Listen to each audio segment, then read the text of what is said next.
Hi, and welcome to my show, Under the Helmet. My name is Rebecca. You might know me from Threads or from Instagram. Today on the show, we have a writer guest, Gabi, and she has a very special story to share with us. She is here with us now. Please stay tuned for a story that is sure to shift something inside of you. Yeah. So maybe what we could do is let our viewers know a little bit more about your writing history and like what type of writing that you love to do the most. I'm sure they'd love to know. Sure thing. Well, again, thank you for having me, Rebecca. Super excited about this whole concept. So I started writing in 2005 out in California, Southern California. I was living out there at the time. I'm a native Washingtonian from the East Coast, and I had moved out to California with one of the primary goals being just to learn how to ride a motorcycle. I had always known I wanted to ride since I was a wee little tyke. And I was going to ask you how old were you? Yeah, so I was at the time I was 26. Okay. And I had always been into things with wheels. Like I was a bicycle messenger in the city in my younger years. And it's a very aggressive type of cycling that is required for bicycle messenger work. Yeah. And I really feel like it contributed to my writing skills because a lot of that and that reflexive ability to respond very quickly to different obstacles really contributed. So I started riding dirt bikes in 2005 out in Southern California. Okay. I didn't care what kind of bike I was riding. I just wanted to learn to ride. And that was the first type of riding that I was given access to. A city kid growing up, never had a car growing up, always bicycles and skateboards and things like that. So it was just kind of. Can I ask you, like, who got you your first bike, or did you buy it, or is there a memory? Yeah, when I moved to Southern California, relatively quickly met up with a group of folks. I was also pursuing metal work. So I was learning to weld and working in machine shops and mechanical shops and things like that. And one of the shops I was apprenticing at, there was just a crew of people that rode there. And so they were the ones who gave me my first taste of riding dirt. And I I did end up dating one of them, and I bought my first bike from him. Nice. So that was, okay. So would you say your love of riding is mostly dirt? I would say that my favorite thing to ride is probably like hard enduro, like single track. Things like the high desert. Obviously, I'm back on the East Coast now, in the Mid-Atlantic region, so it's mostly woods riding. But there is some mountainous terrain just west of us in West Virginia, and so I go out there with my fiance and ride. I do love off-road. I love the freedom. I love the dimension that comes from different types of obstacles and elevation, and it's just different from street. But I really wanted a street legal bike. Because I wanted the accessibility of being able to just jump on it and go without having to trailer it. You have that now? You have a street bike now? Yes. Okay. Yeah. So I ride a dual sport now, primarily because it's the most accessible again. Yeah. And I love the freedom of being able to just jump on the bike and go. And I love riding dual sports because you have that versatility of terrain. You can go from to dirt, no problem. I see myself learning that in the future. Right now, one bike is more than enough. So I'd like to take a minute to chat about that post, like together. And if you don't mind to reshare that story a little bit face to face with your body language and your voice, I think it will really touch even more people. But first, let's show our viewers the clip that you shared on Threads, so they get a sense of what we are talking about.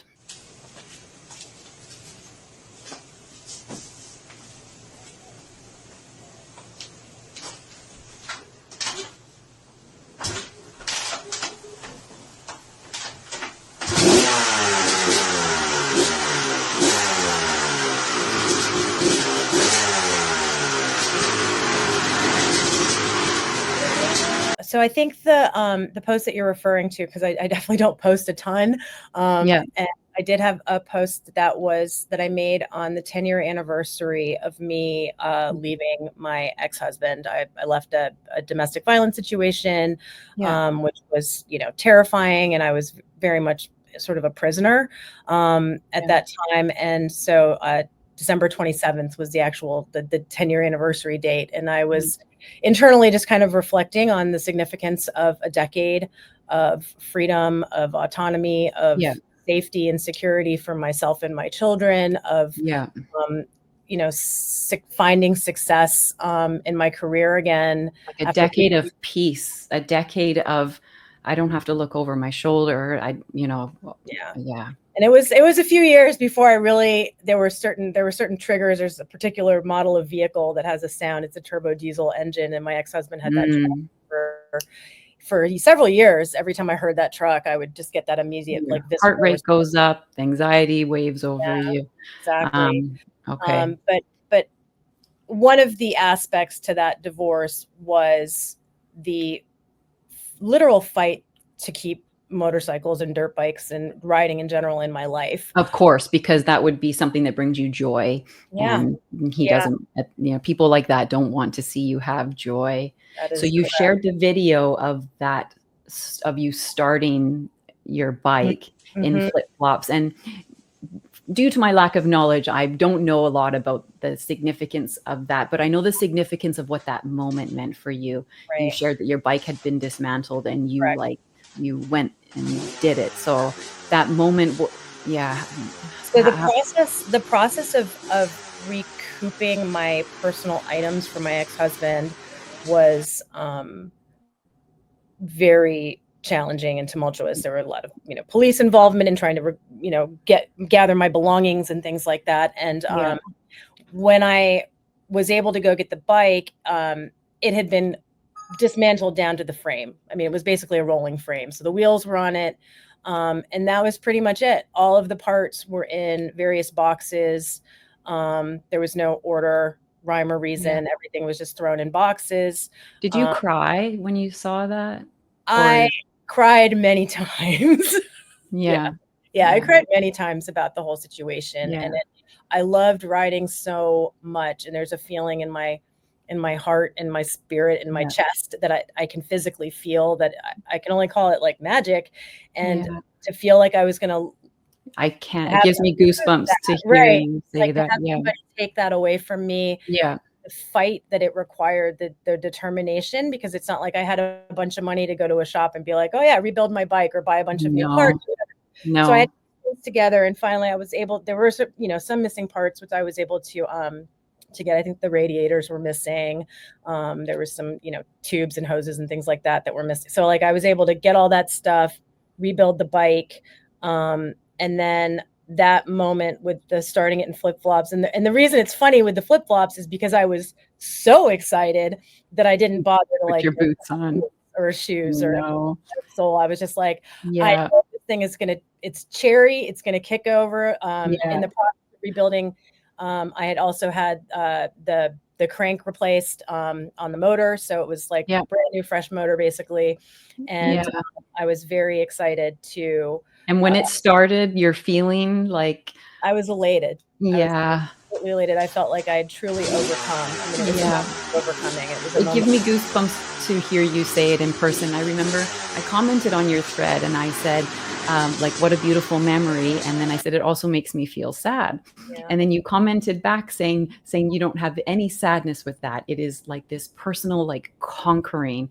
And ever since that little interaction we had, it sat with me because of the significance of that. And I just want to say that sharing those stories, I'm sure you've helped at least one other person realize that they can take those steps to do that too. So I think the power of sharing these stories, the hard times, it gives the strength to other people who need it when they don't have it or they don't know where to turn or look. So I commend you for sharing that and then sharing it with us again today. So you have that big U-Haul truck, you had your trailer and your bikes there. You had to get your children to safety. Yeah. So that picture with the truck was actually 48 hours after I was awarded sole custody of my children. Wow. So I liquidated my house, literally put a posts on Facebook and Craigslist and said, come get it. And liquidated my entire house, took what was important to me.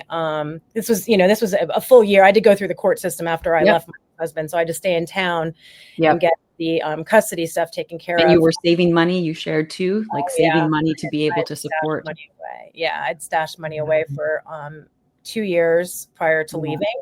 And that's what enabled me to really get on my feet. And I understand that was, in a way, a privilege. There's a lot of women in those situations that don't have the ability to stash any money at all. And so it was methodical, and it required a lot of patience, and focusing on the long game. And focusing on the end goal, right? The safety of you and your kids, what you were able to push through.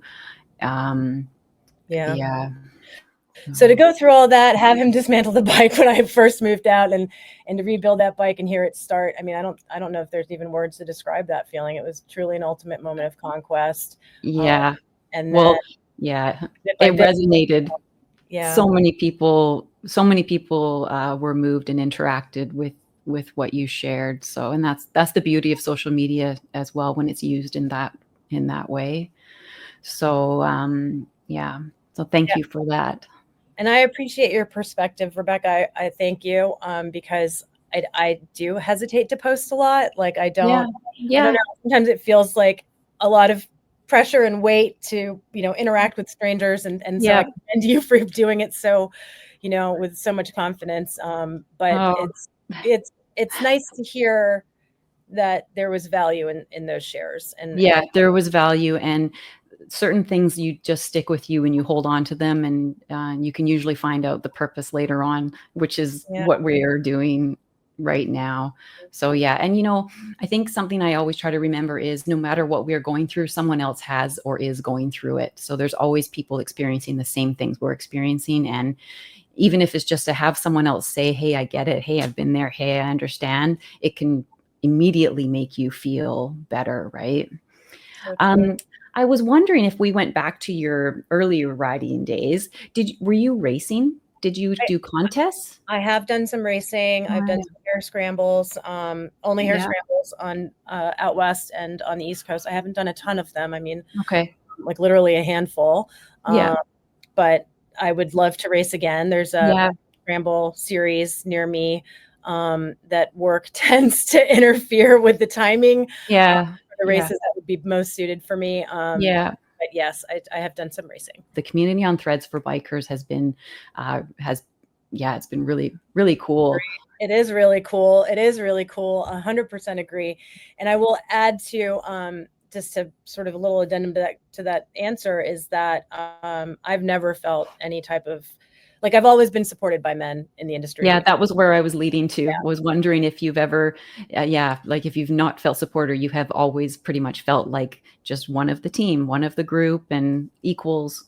I've always felt supported and encouraged. And I think when I first started riding, and I was really riding with guys that were really advanced technical riders, and I was desperately trying to keep up with them. So there were certainly some rides where they were like, all right, you just kind of like hang out here and practice and we'll be back. But eventually I was keeping up, and so it actually forced my progress, I think, a lot faster than may have happened. Hey, when we train with people that are above our level, and we know care about our safety, and we'll say, hold back, you're not ready for that yet, but they still want you there. I mean, that's what better way to learn, right? They were always like, I think they just thought it was super cool. Again, I don't think they knew a lot of women that were into riding. And so I was hardcore. I was like, let's go. So I love it. Tickled by it, I think, and taught me a lot. I'm glad. So now your soon to be husband rides, and is it your youngest son that bought his bike? So I think, to me, that really warms my heart for you. It's like sharing something that you love with the people you love the most. And I saw the videos of your son riding and going down the hill and around. Anyways, I know, I would cry too. So I don't really know what to ask you specifically, but my heart just wants to know, how do you feel? Like, is there a big feeling with that? Like, So I'll take that question sort of in two parts, right? Because they're two different individuals. So I'll start with my son. It, of course, I think, is always the dream of a parent to share a passion with their child. My older two had some like negative experiences riding, crashed really hard, I think, a couple times, and we're just like, nope, this is not for me. And it's been harder for me to offer it consistently as an opportunity to go do as an activity, as a family, just Yeah. day-to-day life. Absolutely. I get it. Yeah. My youngest has been interested pretty much from the get-go. He's been asking about riding, since he was a toddler, Yeah. and just always kind of into riding bikes and being outdoors and just being adventurous. And so, yes, he spent, maybe 6 months. I'm sorry about that. That's okay. He spent maybe 6 months washing cars and saving up. Yeah. And saved almost $1,000 washing cars. Yeah, that's a lot. That's a lot of car washing. Yeah. He would ride around on his little scooter with his bucket. I mean, it was like the cutest thing I've ever seen in my life. This little industrious. It's like a lemonade stand. I love it. Exactly. Yeah. So seeing that kind of determination on his part made me want to help him. So I gave him several $100s, but he's been working it off on, in chores at the house and stuff like that. I do that too. But it's been incredible taking him out to the riding spots and being able to see his passion and interest, and knowing that ultimately we will be riding together. I mean, we can do some riding now, but well, you can see him when he came around the corner and when he went down one of the hills. He looks like he's made for it. Like, he looks ready. He is. And I hadn't ridden post-surgery at that point. So he and I have not ridden together at that particular spot. It's okay. A little bit of a ways for me. So we have to trailer his bike and stuff like that. Okay. But I think that'll be coming pretty soon. That's fabulous. So it's very exciting. Of course, I worry too. I mean, there's a safety component, and I don't want him to get hurt. I understand it's part of the process and possibilities. You would know more than me, but I think it's it's part of the game. I make him wear like a chest protector, and I saw all his gear. I saw him. Full gear. Even around the neighborhood, I'm like, you gotta wear. Good job, Mama. Good job. We try. And so your husband, your soon-to-be husband, he rides as well. He does. And what's funny is that was basically like a prerequisite. Like, I really, really, really wanted a partner I could ride with. It was just so important to me. I love riding so much. I really wanted to share that passion with somebody, and I really didn't think I would find it. So what's interesting is my fiance is a whitewater kayaker. And we did meet online. We met on Tinder. We are a Tinder success story, one of the rare ones, I guess. But he had kayaking photos in his profile, and I was like, oh, he's an adventurous dude. He's not bikes, but he's still into adventure and like outdoors stuff and extreme sports or whatever. So we swiped, and it wasn't until we spent about 2 weeks talking on the phone before our first date. And it was about a week into talking on the phone that he first subtly made mention of like having a bike. And I was like, what are you doing? And I'm talking to him as if like, oh, that's so great. You've got a bike, and you're like, and it turns out he's been riding since he was like 6. But in your head, you're like, in my head. And I also like, I was speaking to him as though I was the more experienced rider, and come to find out like he's been riding since he was a little kid, and he's got so many other interests and passions. It was one of the things that interests him, but it wasn't the first. And I think he just did it to be a little like tricky and funny. I think it's super cute. I love it. Super cute because it did. Yeah. I was like, what are you talking about? So that was like a dream come true.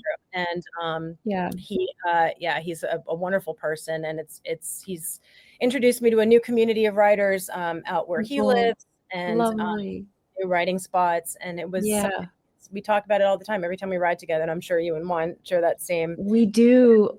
Like, I almost can't imagine. I can't imagine us not having this shared hobby. It's such a big part of our life and our relationship. And it's like, I think no matter what the hobby is, having a shared hobby with like your partner, your love, like I've never had that before. And I think it's really, I don't even have the words to say the feeling of sharing a hobby, and we take our fun videos together and post. And anyways, it's a big part of, I hear what you're saying. Yeah. So congratulations on that. It was thrilled to find a partner that I could share. Yeah. That. So Gabi, you made a post on Threads that spoke to me because it was very Gen X-y, and it was about how and I think your post, it was very genuine. You weren't like you weren't making fun or anything. You're like, I would never think about putting my helmet on and going to the bathroom and taking a selfie. And then I laughed when I read that, because I was like, yeah, I mean, I'll take selfies in the mirror and stuff, but I don't think I would think about putting my helmet on, going to the bathroom to take a selfie. So that was my instant connection to you. Nothing about the other stuff. It was the helmet selfie. No, I'm just joking. No, but it was from such a genuine place. Yeah. I think there's another woman who rides that's out in Vancouver, and she comments on some of my posts, and Okay. she said something like, well, I've never seen anybody do that. And I'm like, really? I see them all the time. Yeah, like, all the time. Yeah, all me the too. Time. Me too. So how to say you're Gen X without saying you're Gen X is that you will never see us with a bathroom selfie with the helmet on, right? Exactly. Gabi, thank you so much for sharing some of your time with me and being my first guest on Under the Helmet. And do you like my title of my show? I love it. You love it? Perfect. I think the backdrop, like all of it, the design, I think it looks very, very cool. Yeah. I'm really looking forward to meeting more people and like just learning about who the riders are under their helmets. And I just want to say to our viewers that like your story is one of the reasons why our community is so special. So yeah.